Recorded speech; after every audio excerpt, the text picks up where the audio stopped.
Hello mga kamamshi! May bago tayong i-share na bagong recipe sa nilagyang saging na magugustuhan ng mga junakis natin. Watch and learn! Unang gagawin natin mga kamamshi, pakukuluan natin ang saba ng saging na mga 10 minutes or 15 minutes.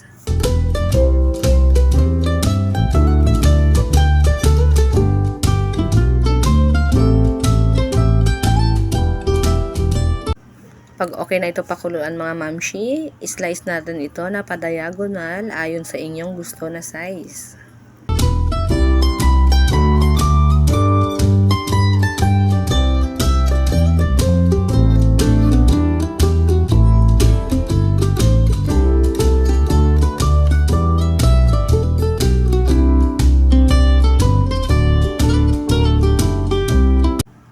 Nagpainit na ako ng kawali. Ilagay natin ang margarine.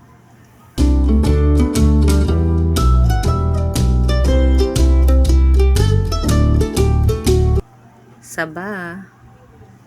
Ito ay ating ihalo para mag-mix ang lasa ng margarine sa saba.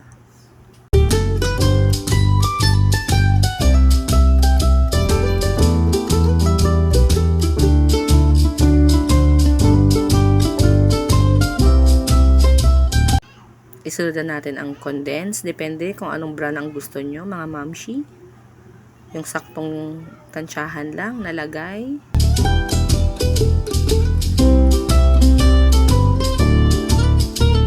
Ihalo ito para ma-absorb ng sabay yung condense.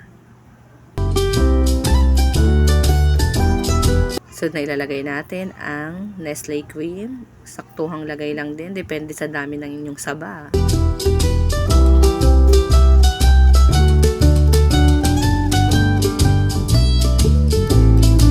Ihalo ito para manuot ang lasa ng saba.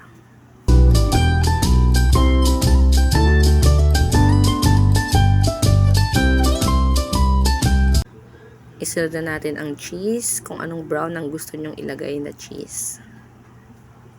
Amoy pa lang masarap na mga mamshi, magugustuhan ng mga bata to.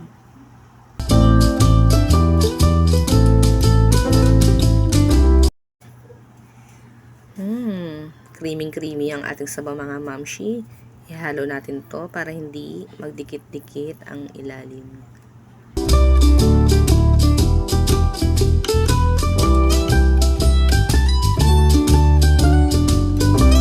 Tikman na natin. Sarap.